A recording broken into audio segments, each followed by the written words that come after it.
We are back and welcome to the return of Superhero Showdown. There's a few things I want to go over. Let's jump right into it. And since it's been a year since I started this show.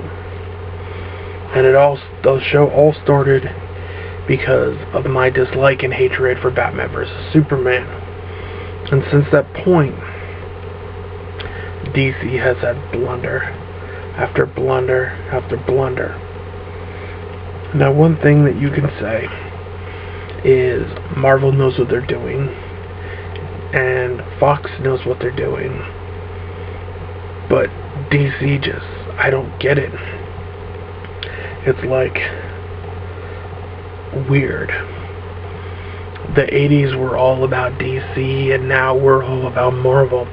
It's consequently, they have nobody in charge that says the buck stops here. Like, they have ideas. They have this whole cinematic universe mapped out. But the problem is, instead of focusing on your key characters, Superman, Batman, Flash, Green Lantern, Wonder Woman, Aquaman, now they're starting to go off and be like, ooh, we need a Teen Titans movie. Ooh, we need a Cyborg movie. Oh, people love Harley Quinn, so Harley Quinn's gotta have her own movie. Gotham's of Sirens. Nightwing's gonna have a movie. Batgirl's gonna have a movie. And consequently, for those of you who do not know, The Flash has lost 3 directors. Ben Affleck might be stepping away from Batman. The Batman, we don't know if it's actually gonna come. The Superman movie's up in the air. They cast The Rock as Black Adam like 2 years ago, and there's still not a Shazam cast yet. The DC TV shows aren't even in high regard anymore. Supergirl, people don't really talk about it that much anymore.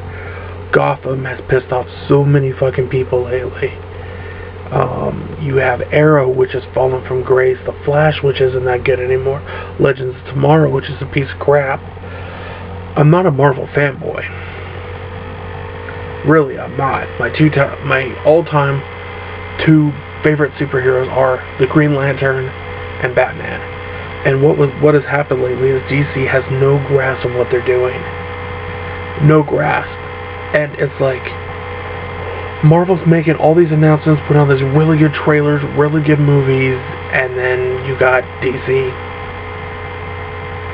clutching at straws, trying to figure out what the hell they're gonna do. Because in the world of superhero movies, you can't wait it out. You have to, boom, put something out. Because nowadays you have superhero movies from Sony. There's Marvel Studios. There's Marvel Fox Studios. The Kingsman's is technically a superhero movie. You got all these superhero movies coming out of the woodwork. All these ones in development. So many characters that you could flush upon. DC was smart. They could do Lobo, Justice League Dark. They could really focus on like different aspects of the DC universe. They could jump into the Netflix universe, but they don't. They have nobody. They don't get it. They don't rely on people like your Bruce Timms or your Jeff Johns. People that know comic books, and they don't. So instead they're falling by the wayside. Well, is anybody really talking about DC right now? Like, I know Wonder Woman's coming out. I personally don't give a fuck about that movie. I don't care. It looks fucking stupid. It looks dumb. Over and done with. Justice League, people went up and down. Justice League did not show the plot, did not show who the villain were. All it was scenes of the Justice League members fighting cannon fodder. It wasn't impressive to me. Especially not impressive when we already know Superman's coming back from the dead. We know Steppenwolf is the villain. But will Darkseid appear in it? Will the new gods appear? What are they going to do to rectify the DC crap fest? When you can compare that to the Guardians of the Galaxy 2, which is coming out in May, which looks awesome. Spider-Man Homecoming looks awesome. Thor Ragnarok, I haven't seen the trailer for it yet, but I heard it's really good, and I like the Thor movies. So this doesn't become a DC bashing trend. I will tell you that the Nightwing movie does interest me, because I loved the character Dick Grayson, and how he didn't want to be under the mantle of Batman anymore, so he went a different route, and I think that's really cool. But let's switch it up to some other news.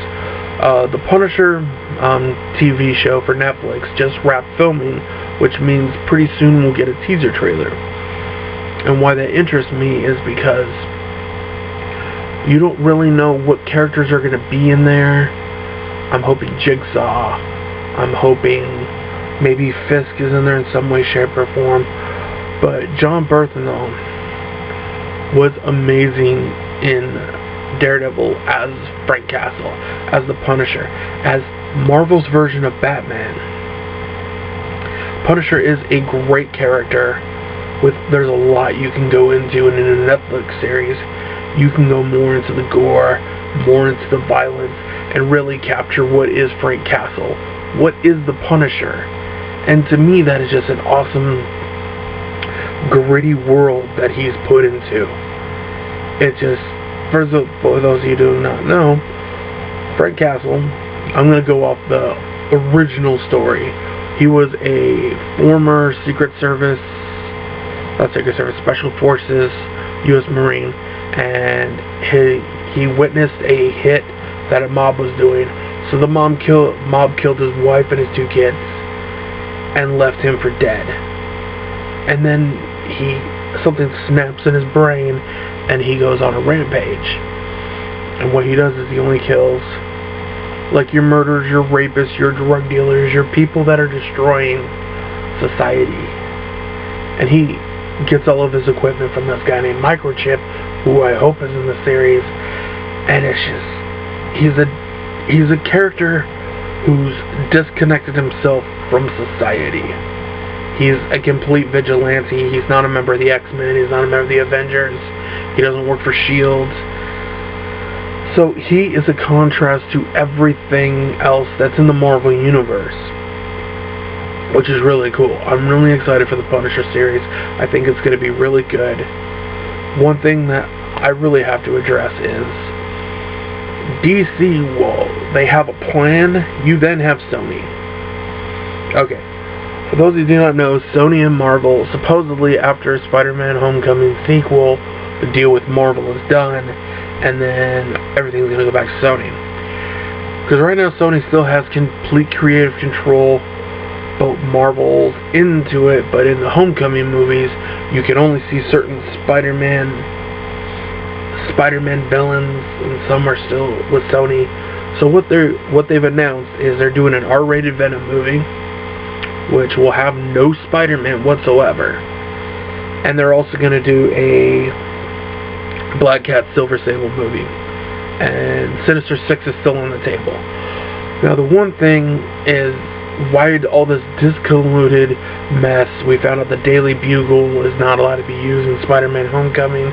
Neither is Doc Ock, Green Goblin, any villain that has been previously featured in any Spider-Man movie, which isn't a lot. It's weird, because Sony has this idea, and they don't realize that the reason that Marvel needs this is helping is because you almost went fucking bankrupt, Sony. So let's take a look at this.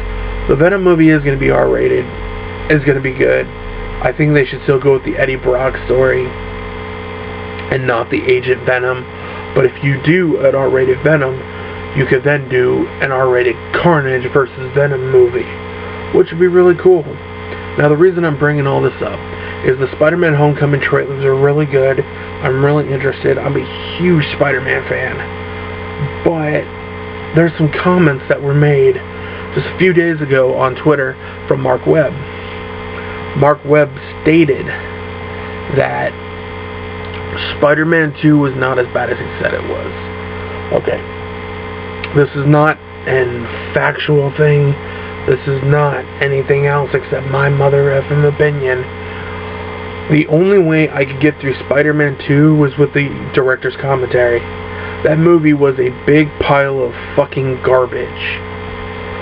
It was inconsistent between the end and the beginning and the middle, and they try to throw this in there and this. You had cameo here, you had a cameo here, so you have Alistair Smythe in there.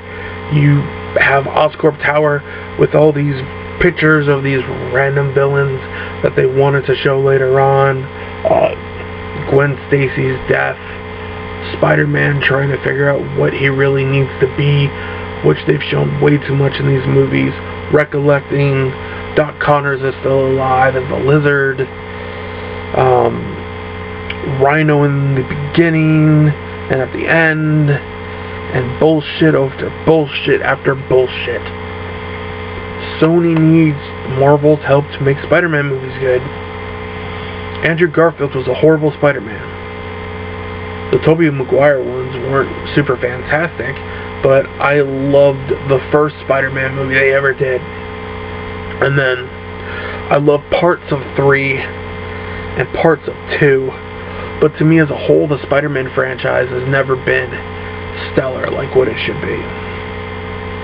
The Spider-Man I envision is you go back to 1993 and you watch. If you have Hulu, it's on here.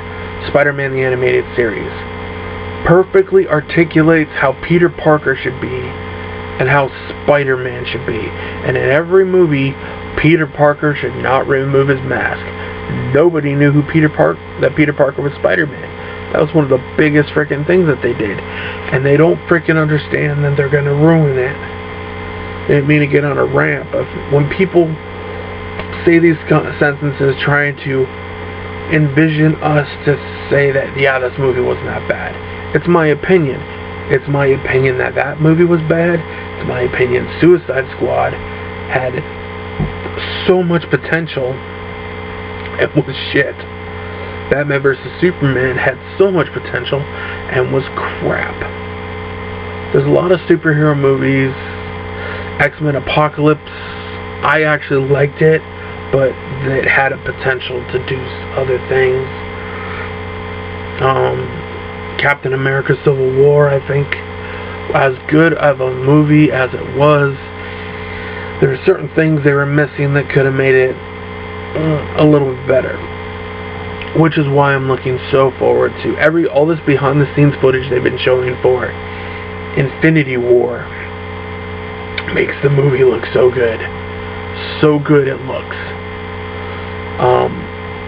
Thanos battling the Avengers.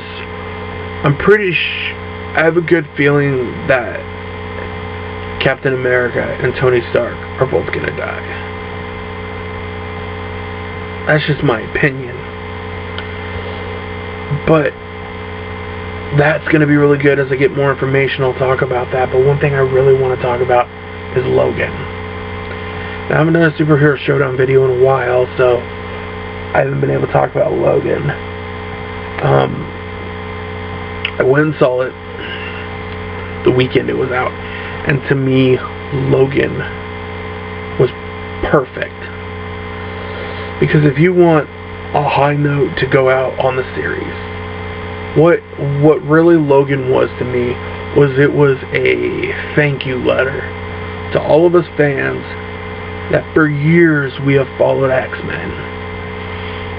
Started in 2000 when the first X-Men movie came out, and we followed it, and when the movie gets going and it starts pulling on your heartstrings, whether it's the shape Xavier's in or the mentioning about what happened in New York, which you can only guess what really happened.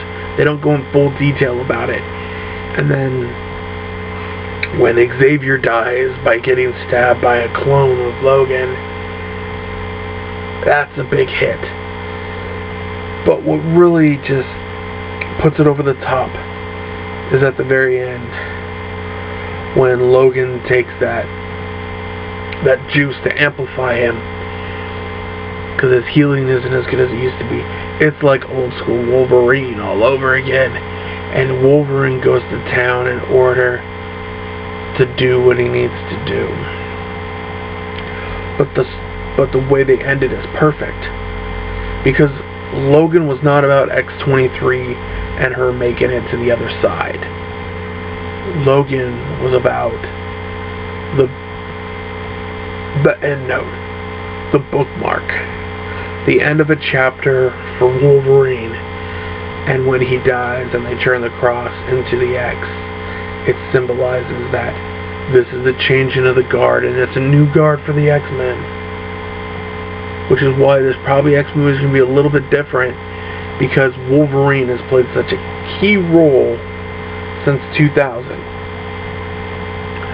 I really loved Logan.